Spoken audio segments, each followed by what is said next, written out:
So do you have an emergency fund set up where you could possibly live 3 to 6 months without having a job? If you don't have an emergency fund set up, then you need to make one happen. You need to start putting money aside today in order to make sure that if a catastrophe happened to your family, you could survive for at least 3 to 6 months. So if you have no idea what an emergency fund is, an emergency fund is literally just a savings account that has 3 to 6 months of your living expenses. That's the bare bones amount of money that it takes every single month for your family to survive. I'm not talking about all the little extras like the going out to eat and birthday parties and things like that. I'm talking about being able to pay for groceries, keeping the roof over your head, your utilities turned on, and being able to put, gas in your car, pay for the bus or the train, however it is that you get to work. Those are the bare bones living expenses that your family has. And so if you don't know how much that is every single month, I encourage you to go through your budget right now and look over your expenses. So then that way you can determine, okay, it takes me, $2,500 every month to survive, or it takes me $3,000, or it takes me even $5,000, or maybe you're less than that. Maybe it's only $1,500, which would be amazing if that was the case, but it doesn't matter. However much money it takes for you to survive every single month, that is your bare bones expenses, and you need to know that number. Once you know that number, then you can multiply that number by 3 to reach your 3-month living expenses, or you can multiply it by 6 to get to your 6 months living expenses that you need to set aside into an emergency fund savings account. But the first step is to pick your starting point. Most financial gurus will tell you that the starting point should be $1,000. And I don't disagree with that, because $1,000 is a great starting point to have in an emergency fund. But I also know that, hey, it's real life. Your life is different than mine. The way you use money is different than how we use it in our household. And your living expenses are going to be different than mine. And so if you're married, you need to talk to your spouse. You need to figure out where your starting point should be. Maybe it's $500. Maybe it's $1,000. Maybe it's $2,000. Maybe it's even $3,000. Talk to your spouse and figure out how much money you need to start off with. And your starting point needs to be something that you can save in the next 3 months. In the next 3 months, how much money can you set aside realistically in a savings account that should be designated for emergencies only? And emergencies are if someone loses a job, that would be an emergency. If you have a catastrophic medical emergency that happens and you need to pay for, obviously, the medical expenses, that would be an emergency fund. Things like that are emergencies. Not, oh my goodness, we're short a couple bucks this month in our budget, so we're going to take it from the emergency fund. No. In that case, you got to look over your budget and figure out where it is that you can cut your spending because you're spending too much money.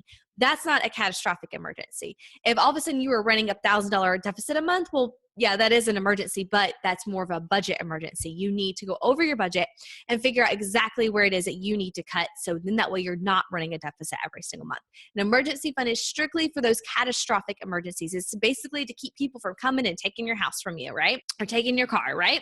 That's an emergency. So set up your emergency fund by first picking out your starting point. So is it going to be $1,000? Is it going to be $500? Is it going to be $2,000? What is your starting point?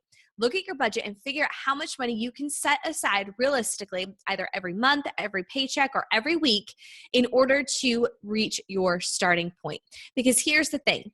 If you take your living expenses and you multiply it by 3, that number is probably really big. It's probably about $10,000. It might be a little more than that, might be a little less, but it's usually a big number. And that big number can frighten you. It can feel very overwhelming. That's why you need to pick your starting point. Your starting point should be a much smaller number. This starting point is going to, get you riled up, get you motivated to really start saving money. And it's going to get you in the habit of putting money aside into your emergency fund every single month. And so that's why your starting point needs to be a smaller number. Again, it can be $500, it can be $1,000, it can be $2,000, it can be whatever. Whatever works for you and your family. Pick your starting point. Once you have your starting point, put it in your budget so you're setting aside that designated amount of money every single week, paycheck, or month into your emergency fund. Once you've reached your starting point, then pick the next point, the next level. Think of it like going up a staircase. You just got to take one step at a time, right? Don't try to jump. Okay, just do it slowly and methodically.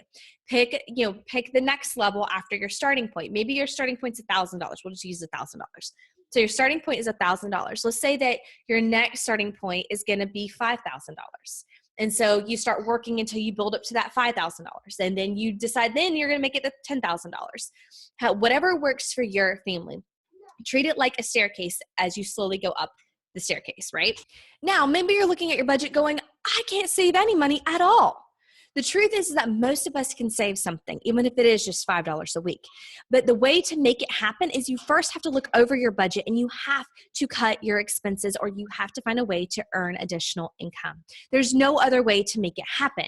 An emergency fund is crucial to your survival. It's crucial because an emergency fund is going to be there in case if you or the breadwinner in your family loses their job. Your family won't be kicked out on the streets. You won't lose your home because you have 3 to 6 months of your living expenses put aside just for this purpose. If something catastrophic as far as a medical emergency happens, you don't have to panic because you have your emergency fund. Emergency fund, as Dave Ramsey says, it is Murphy's repellent. You know, Murphy's law, anything that can will happen, right? And so it is Murphy repellent. All these negative, bad things that keep seeming to happen to you, they're not going to go away. They're still going to happen. But at least with your emergency fund, you're prepared. You're prepared for life because life is going to happen, right? So you're prepared for life to happen. And so make it a point today to start to create your starting point and to start working towards your starting point. Now, something that I really suggest that you consider doing is do not set up your emergency fund at your regular bank. Pick a bank outside of the bank where your checking account, your mortgage, or whatever else is housed at. Pick a completely different bank because it is very, very tempting that every time you log in to check on your checking account or whatever, to see that emergency fund money sitting there. Because if you're looking at, $5,000 and $10,000 sitting in the bank, well, all those little things that aren't really emergencies, you're like, oh, well, we got the money. We got the money. Why are we stressing? We got the money. We got the money. We'll just take out the emergency fund. Not a big deal. And so before long, that emergency fund is going to get depleted on things that are not really emergencies. So avoid the temptation of making that happen by setting up your emergency fund at another bank. I actually suggest setting it up at like an online bank.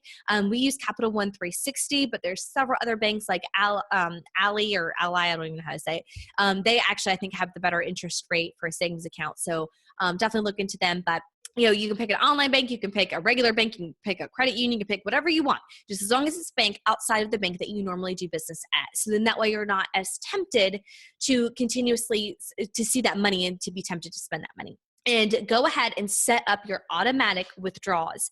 If you're, again, based on every week, every paycheck, or every month, however you've determined to start your savings plan, go ahead and set up the automatic withdrawals.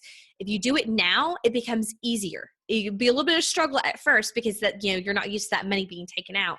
But if you end up making yourself have to do it manually, you're probably not going to be as willing to do it because you're going to find other reasons to spend that money.